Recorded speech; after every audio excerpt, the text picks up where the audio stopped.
আসন্ন টি-20 বিশ্বকাপ ঘিরে উত্তপ্ত দক্ষিণ এশিয়া। বিশ্বকাপ থেকে বাংলাদেশকে বাদ দেওয়ার ঘটনায় ঢাকার পাশে দাঁড়িয়েছে ইসলামাবাদ। এমনকি বিশ্বকাপ বয়কটের কথাও ভাবছে পাকিস্তান। তবে বাস্তবতার কঠিন হিসাব সেই পথে বড় বাধা হয়ে দাঁড়াতে পারে পিসিবির সামনে। যেসব কারণে শেষ পর্যন্ত বিশ্বকাপ বয়কটের সিদ্ধান্ত থেকে সরে আসতে পারে পাকিস্তান, সেই কারণগুলো তুলে ধরেছেন আরিফ হাসান। বাংলাদেশকে বিশ্বকাপ থেকে বাদ দেওয়ার পর নতুন করে উত্তাপ ছড়িয়েছে দক্ষিণ এশিয়ায়। ভারতের মাটিতে খেলতে অস্বীকৃতি জানানো বাংলাদেশকে সরিয়ে স্কটল্যান্ডকে সুযোগ দেওয়ার ঘটনায় আইসিসির সিদ্ধান্তের প্রতিবাদে আসন্ন বিশ্বকাপ বয়কটের কথা ভাবছে পাকিস্তান ক্রিকেট বোর্ড। তবে আপাত দৃষ্টিতে রাজনৈতিক ও আবেগী অবস্থান মনে হলেও বাস্তবতায় পাকিস্তানের জন্য বিশ্বকাপ বয়কট করা প্রায় অসম্ভবই বলা যায়। পিসিবি চেয়ারম্যান মহসিন নাকভি ইতোমধ্যে দেশটির প্রধানমন্ত্রী শেহবাজ শরীফের সঙ্গে বৈঠক করেছেন। যদিও এখন আনুষ্ঠানিক ঘোষণা আসেনি, তবু পর্দার আড়ালে চলছে তীব্র হিসাব নিকাশ। ভারতীয় সংবাদ মাধ্যম এনডিটিভি বলছে, এই সিদ্ধান্তের পরিণতি শুধু ক্রিকেটীয় নয়, আর্থিক ও কূটনৈতিক দিক থেকেও ভয়াবহ হতে পারে পাকিস্তানের জন্য। আইসিসির প্রতিটি পূর্ণ সদস্য দেশ বড় টুর্নামেন্টের আগে টুর্নামেন্ট পার্টিসিপেশন এগ্রিমেন্টে স্বাক্ষর করে। এই চুক্তি লঙ্ঘন করে শেষ মুহূর্তে বিশ্বকাপ থেকে সরে দাঁড়ালে আইনি জটিলতায় পড়তে পারে পিসিবি। আইসিসি ইতোমধ্যে ইঙ্গিত দিয়েছে, বয়কট করলে পাকিস্তানের বার্ষিক রাজস্ব অংশ আটকে দেওয়া হতে পারে, যার পরিমাণ প্রায় 3,45,00,000 মার্কিন ডলার, যা পিসিবির মোটা এর বড় অংশ।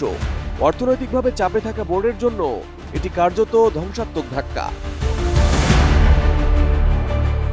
আমি বুঝি নির্মাণের শিল্প, সালাম স্টিল বোঝে ডিউরেবিলিটি। সালাম স্টিল, মোস্ট ডিউরেবল স্টিল। এদিকে বিশ্ব ক্রিকেটে রাজনৈতিক হস্তক্ষেপের বিষয়ে আইসিসি অত্যন্ত কঠোর। সরকারি নির্দেশে বয়কট করা হলে আইসিসি এটিকে রাজনৈতিক প্রভাব হিসেবে বিবেচনা করতে পারে। অতীতে এমন অভিযোগে জিম্বাবুয়ে ও শ্রীলঙ্কার মতো দেশগুলো নিষেধাজ্ঞার মুখে পড়েছিল। পাকিস্তান যদি সত্যি বয়কট করার সিদ্ধান্ত নেয়, সেক্ষেত্রে বেশ কিছু শাস্তির মধ্যে পড়বে তারা। এর মধ্যে আন্তর্জাতিক ক্রিকেট থেকে সাময়িক স্থগিতাদেশ পেতে পারে পিসিবি, বাদ পড়তে পারে এশিয়া কাপ থেকে, আবার ভবিষ্যৎ বিশ্বকাপ বা আইসিসি ইভেন্ট আয়োজনের অধিকারও হারাতে পারে পিসিবি। বিশেষ করে 2028 নারী টি-20 বিশ্বকাপ আয়োজনের স্বপ্নে বড় ধাক্কা খেতে পারে পাকিস্তান বোর্ড।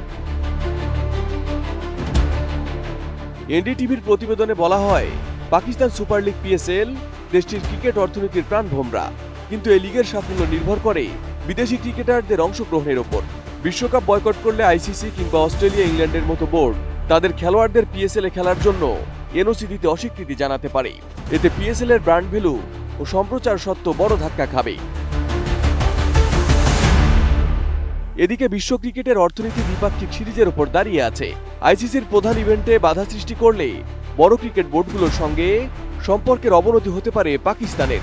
ফলে ভবিষ্যতে অস্ট্রেলিয়া, ইংল্যান্ড কিংবা ভারতের মতো দলের সঙ্গে সিরিজ আয়োজন কঠিন হয়ে উঠবে। এতে পিসিবির নিজস্ব আয়ের পথও সংকুচিত হবে। সংহতির বার্তা দিতে গিয়ে কি পাকিস্তান নিজের ক্রিকেট ভবিষ্যৎ ঝুঁকিতে ফেলবে, নাকি শেষ পর্যন্ত বাস্তবতার পথেই হাঁটবে ইসলামাবাদ? Arif Hasan, ATN news.